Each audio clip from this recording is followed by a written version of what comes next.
Hola, ¿cómo están? Bienvenidos a una nueva entrevista aquí en Diario Financiero Televisión. Hoy hablaremos de la situación de Grecia, que este domingo tendrá una jornada fundamental para su futuro económico, y para esto está con nosotros Alejandro Puente, economista de la Universidad Santo Tomás. Hola Alejandro, ¿cómo estás? Hola Denise, muchas gracias por la invitación. Gracias por estar nuevamente con nosotros. Gracias a ti. Bueno, primero quiero que dejemos en claro por qué es tan importante la decisión que va a tomar el pueblo griego este domingo en el referéndum. Bien, porque lo que se ha puesto sobre la mesa es definir si Grecia continúa cediendo a las exigencias que le está poniendo la Troika, vale decir la Comisión Europea, el Fondo Monetario Europeo y el Banco Central Europeo, para mantener un programa de ajuste que lleve eventualmente a una normalización de la situación económica en este país. Ahora, el que se apruebe esto, de alguna manera va a implicar, como te digo, que se siga exigiendo una serie de ajustes, como pueden ser reducciones salariales, recortes de gasto fiscal y aumento de impuestos, que por supuesto tiene efectos adversos en el bienestar de la población. Claro, ahora, el no, por el otro ahora lado. El no, por otro lado, implicaría que Grecia no está dispuesto a ceder para obtener el apoyo financiero que requiere, y en consecuencia plantea la duda de si es posible su continuidad dentro de la zona del euro a partir de esta decisión. Por eso que es tan relevante lo que se discute. Eso te quería preguntar, ¿qué tan alta es la probabilidad de que Grecia salga de la zona euro y qué consecuencias tendría si se concreta esto? Mira, yo pienso que la razón por la cual se llega a este referéndum es porque se ha ido imponiendo el criterio en la zona del euro de que la salida de Grecia ya no sería tan traumática como era hace algunos meses atrás o hace un año atrás. Y a partir de ese criterio entiendo que la Troika siente que ha mejorado su capacidad de negociación y de realmente exigirle a Grecia que haga todos los ajustes que se le han venido pidiendo, y por lo tanto se plantea el referéndum como la necesidad de que la propia población griega, desde el punto de vista de la Troika por supuesto, la propia población griega tome la alternativa de continuar con el programa de ajuste, en el entendido de que no hacerlo implicaría salir del euro. Ahora, la pregunta que hay que... ¿Qué pasaría si sale de la zona euro? Exacto, la pregunta que hay que hacerse es hasta qué punto esta apuesta que está haciendo, entiendo yo, la Troika, de que al imponer este criterio de que no sería tan traumático, mejora su capacidad de negociación y obliga en definitiva a Grecia a aceptar este acuerdo. Ahora, es posible que esta situación no se dé, es decir, que efectivamente la población griega vote no, y ahí estaríamos en una situación bien compleja desde el punto de vista de si acaso la Troika está dispuesta a ceder a este planteamiento que le haría Grecia en términos de decirle, señores, no estamos dispuestos a continuar con el programa de ajuste, y ese escenario yo creo que inevitablemente lleva a la salida del euro. Ahora, de todas maneras, yo iría más lejos. Yo creo que incluso un triunfo del sí probablemente lo único que haría es postergar una salida que a mí a largo plazo me parece inevitable. Básicamente porque yo creo que no hay racionalidad económica detrás o no hubo inicialmente mucha racionalidad económica en la conformación de una unión monetaria que incluye a países con diferencias estructurales realmente marcadas. Pero ya vimos que Grecia en los últimos años, a pesar de todo el apoyo que ha recibido, no ha podido salir del foso en el que está a nivel económico. ¿Habría posibilidades de llegar a un mejoramiento saliendo del euro? ¿Se podría plantear esa idea? Yo pienso que sí. Yo pienso que sí, porque creo que las razones por las cuales se ha prolongado tanto el estancamiento, y de acuerdo a a varios economistas bastante relevantes y destacados a nivel internacional, mantener la estrategia actual lo que haría es prolongar este estancamiento y contracción de la economía griega.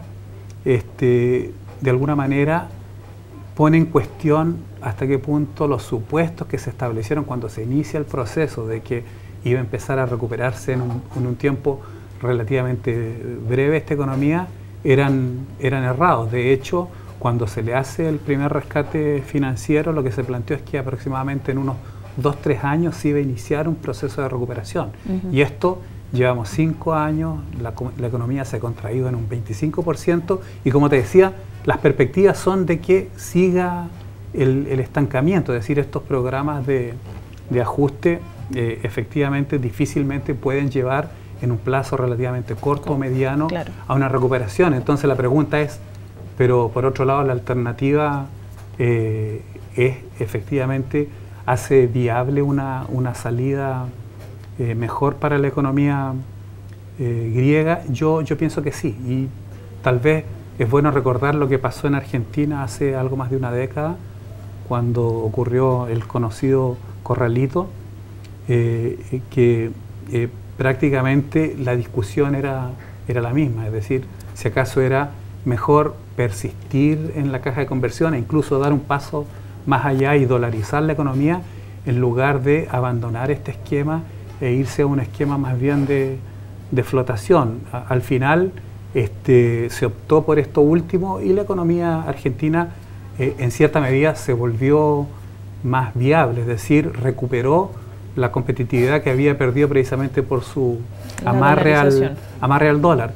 Yo creo que en el caso de Grecia pasa una situación muy parecida. Va a ser muy difícil que Grecia se vuelva una economía más competitiva mientras siga atado al euro. Y eventualmente puede lograrlo, es decir, si hay reducciones de ingresos y de salarios suficientemente grandes, eventualmente puede volver a ser competitiva con un costo muy grande en términos de actividad, pero a la larga también va a volver probablemente ante cualquier shock presentarse el problema de que no tiene la capacidad de enfrentar ese shock con, por ejemplo, una depreciación de su tipo de cambio, una devaluación del tipo de cambio del país. En ese sentido, yo creo que la posibilidad de salir del euro, de fijar una moneda que sería, por supuesto, una moneda menos dura, menos fuerte,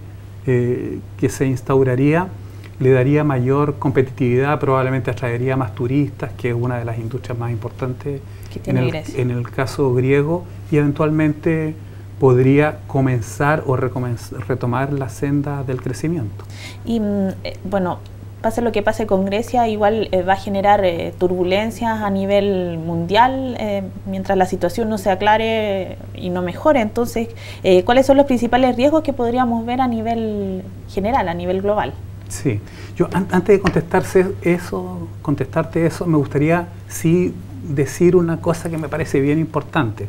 Esto que te estoy diciendo respecto a cuál es la alternativa mejor para Grecia, no tiene nada que ver con opinar sobre hasta qué punto ha sido responsabilidad de los gobiernos griegos y de Grecia la situación en la que ha terminado este país. Es decir, incluso nosotros aceptando que es básicamente la irresponsabilidad de estos gobiernos con respecto a la política fiscal, con respecto al endeudamiento, incluso con respecto a las mentiras sobre la verdadera situación fiscal y de deuda, independientemente de reconocer esa realidad, eso es totalmente independiente con relación a cuál es la estrategia más correcta para que funcione una economía chica y abierta al mundo como la Grecia o como la chilena, por ejemplo. Yo creo que eso es importante aclararlo, ¿no? Porque uno puede decir, no, los griegos se merecen esto porque fueron irresponsables, etcétera.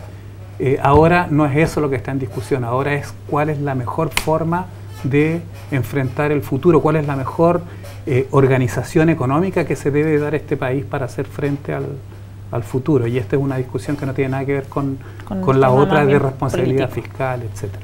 Claro. Ahora, volviendo a tu pregunta, porque me parecía importante aclarar eso, Sí, eso otro, yo creo que el efecto más importante es más bien el que puede tener en el resto de la Europa, zona euro. de la zona del euro y del mundo, porque normalmente un país tan chico como Grecia, de hecho la economía griega es más chica que la chilena, no debiese impactar mayormente lo que ocurre en esta. De hecho, el comercio, por ejemplo, de una economía como la chilena con Grecia es ínfimo, ¿no? Es uno de los más chicos que tiene con los países europeos, pero por supuesto lo relevante no es el comercio directo o el peso que tiene esta economía, que es alrededor de 1,5% del PIB europeo, sino que más bien los potenciales efectos que tiene para el resto de la zona del euro. Y uno es la caja de Pandora que se abre ante la posibilidad de la salida de Grecia, es decir, hasta qué punto esto puede eventualmente terminar con la salida de otros de los países de la periferia, como Portugal, Italia, España o Irlanda, que han tenido problemas similares, que están en una mejor situación. Han podido mejorar un poquitito más que Grecia, eso sí. Exacto. Ahora, ¿por qué eventualmente podría plantearse eso? Bueno, porque estos países, a pesar de que hay algunos signos positivos, por ejemplo en España, que ya este año está creciendo, de todas maneras todavía está con niveles de producción, varios de ellos bastante inferiores a los que teníamos previo a la crisis, ni hablar en dimensiones como el mercado de trabajo. Actualmente España tiene alrededor de 22.5 puntos porcentuales de desempleo y las perspectivas son que esta situación no va a cambiar dramáticamente dentro de los próximos años. Entonces, ¿cuál podría ser el efecto de un cambio en Grecia? Bueno, el efecto de demostración que puede implicar que la estrategia de salir del euro más bien sea atractiva en términos de permitir una mejora en las condiciones económicas de Grecia en el mediano plazo. En el corto plazo probablemente no, pero en el mediano plazo sí. De que otros países lo vean como una alternativa atractiva para mejorar sus economías, o sea, eso sería el principal riesgo. Porque aquí es importante también acordarse de por qué surge este problema, es decir, qué gatilla esta situación de Europa. Realmente si uno se aleja unos años hacia atrás, hasta antes de la crisis financiera internacional, va a encontrar que varios de estos países, por ejemplo España, no tenían un problema fiscal relevante. Tampoco tenía un problema de deuda muy grande. España tenía aproximadamente 40 puntos del PIB de su deuda con respecto al PIB. Y sin embargo, producto de un shock global, algunos de estos países se empeoró de manera muy fuerte su situación y se mantuvieron estancados. En cambio otros, como es el caso de varios países de la región, como es el caso de Chile, por ejemplo, sí logran salir. Entonces, ¿qué explica este diferente desempeño con posterioridad a la crisis? Y ahí se separaron también entre los países fuertes de la zona y los vulnerables de la zona, y ha costado sacarse esa calificación en los años posteriores a la crisis. Exactamente. ¿Por qué a algunos de los países europeos les va bien y por qué a otros les va mal? Y la respuesta está en que precisamente cuando tú conformas una unión monetaria, tienes una política monetaria que es común. Y esta política monetaria que es común no necesariamente es la política adecuada para países cada país que tienen distintas situaciones, por ejemplo, cíclicas, ¿no? Claro. Y de hecho, cuando Robert Mundell, a comienzos de la década de los 60, un famoso economista, hace su desarrollo sobre cuáles son las condiciones que deben determinar una unión monetaria óptima, dice que debe haber perfecta movilidad de los factores, debe haber una institucionalidad que permita hacer frente a shocks como que hemos vivido, y debe haber un ciclo más o menos parecido, un comportamiento parecido en la economía. Y esta cosa, ninguna de ellas se cumplía en la comunidad europea, en la zona del euro, cuando se conforma la unión monetaria. Y si bien es cierto, se han hecho cosas importantes para mejorar la institucionalidad, para hacer frente a esta situación. Por ejemplo, empezar a conformar un sistema bancario con reglas más o menos uniforme, un banco central que tiene capacidad para responder a los shocks. De todas maneras, no tenemos una situación como la que podríamos tener en Estados Unidos, y hay otros factores todavía más relevantes. Los ciclos son muy distintos porque es muy distinta la economía griega de la economía alemana, por ejemplo. Y no solo eso, la movilidad de los factores, y particularmente el factor trabajo, no puede ser tan grande como lo es en Estados Unidos porque hay barreras culturales. No es que hay restricciones para que un griego se vaya a trabajar, obviamente, a Alemania. Puede hacerlo. El problema es si va a poder conseguir trabajo si no habla nada de alemán, o a Holanda o a Francia. Entonces, ese tipo de restricciones, más que legales, culturales, hacen más difícil el funcionamiento de una unión monetaria como la europea, y explica por qué, si la política monetaria está respondiendo básicamente al ciclo económico de los más fuertes de Alemania, esto golpea a los países de la periferia. Ok, vamos a tener que estar atentos entonces a lo que pasa el domingo. Por supuesto, es súper importante, y es importante a nivel global y eventualmente para nuestro país, por supuesto. Ok, muchas gracias, Alejandro, que estés muy bien. Nos vemos entonces en una nueva entrevista. Gracias a ti, un placer. Gracias. Bueno, yo los dejo invitados a que nos encontremos próximamente en otra edición de Diario Financiero Televisión. Hasta luego.